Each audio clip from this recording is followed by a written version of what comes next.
Mga bes, alam naming masakit sa puso ang ma-broken-hearted. Pero sa kaso po ng 26 years old na si Jean, hindi raw yan ang dahilan ng madalas na paninikip ng kanyang dibdib.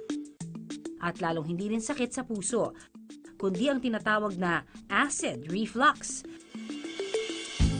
Pag inatake po ako ng heartburn, sobrang init po talaga sa dibdib. Namamanhid po yung dibdib ko. Doon po ako nahihirapan huminga ng malalim. Para pong yung feeling po na inaatake ka sa puso, na akala mo hihimatayin ka. Lahat ng kinakain natin ay dumaraan sa ating esophagus, papunta sa ating tiyan. Dito may digestive acids na tumutunaw sa ating mga kinakain. Pero may mga pagkakataon na umaakyat ito sa esophagus, dahilan para magdulot ng acid reflux o yung tinatawag nating gastroesophageal reflux disease. Kabilang sa sintomas nito ang pananakit ng dibdib o yung tinatawag na heartburn at pakiramdam na parang naduduwal, bagay na nararanasan din ni Jean. Nalalasahan ko po siya na medyo may mapait na maasim, yung mga ganun pong panlasa. Pero ano po, umiinit po yung sikmura ko pataas po. Para mas madaling ipaliwanag ang acid reflux, isang simpleng experiment ang aming ginawa. Kunwari, ang bote ng soft drink na ito ang ating stomach at ang laman nito, digestive acids. Ang mga candy namang ito ang ating mga kinakain. Kapag inihulog ang mga ito sa bote ng soft drink, tatalsik na parang fountain ang laman ng bote. Dito raw maihahambing ang pag-atake ng acid reflux. So, the lining of the esophagus at saka ang lining ng stomach ay magkaiba. So, whenever there's acid from the stomach that goes up, dahil hindi normal na may acid sa esophagus, may nararamdaman ng pasyente.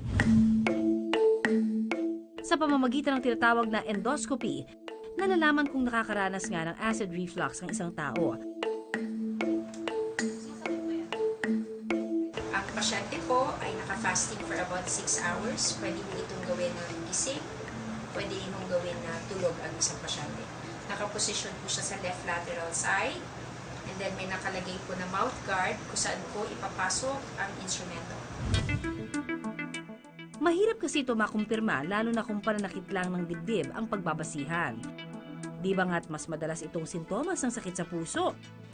Pero kung tatanungin naman ang presidente ng Philippine Society of Gastroenterology na si Dr. Judith Gabasin Tongco, it's just that we call it heartburn kasi ang lokasyon niya nandito sa gitna na typically alam nating lahat ay lokasyon ng puso. But it's not actually your heart that is causing you the problem, but it is the acid in the stomach that goes up into the esophagus. may mga pagkaing madalas na nagdudulot ng acid reflux. Kabilang na ang citrus fruits dahil sa taglay nitong natural acids na mas lalo pang nagdudulot ng pangangasim ng sikmura. Para sa ilan, ang dairy products gaya ng gatas at keso nagdudulot din ng acid reflux dahil sa taglay nitong lactose. Pati na ang maanghang at mamantikang mga pagkain. Ang mga inuming may caffeine gaya ng soft drinks at kape pwede rin mag-cause ng acid reflux. Pero kung may mga pagkain nagdudulot ng acid reflux, may iba rin naman na pangontra nito, gaya ng aloe vera juice at apple cider vinegar. May taglay kasing enzyme sa mga ito na good for digestion.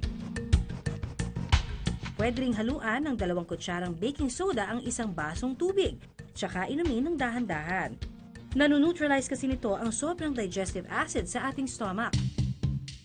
Maski nga ang ating sleeping habits, may epekto rin daw sa pagkakaroon ng acid reflux. Kapag nakagawian nating mahiga agad pagkatapos kumain, lalo na kapag nakadapa, maaaring maging sanhi ito ng acid reflux. Ang tamang posisyon daw sa pagtulog, nakabaling sa kaliwa. At bahagyang mas mataas ang ulo sa katawan. Ang ating liver at gallbladder naman kasi ay nasa right side ng katawan. At kapag nakabaling tayo sa kaliwa, naglalabas ito ng fluids pababa sa stomach na tumutulong para ma-neutralize ang acids. Ang reason kung bakit ganon is kasi yung location ng esophagus natin. Yung lying down on the left side na position will aid gravity para bumaba ang ating kinain. Mga kapuso, tandaan ang pananakit ng dibdib, hindi lamang dahil sa heartache o heart attack, pwede talagang dahil din sa acid reflux. Pero Pero ang mas mahalagang dapat malaman, ang do's and don'ts para makaiwas tayo dito.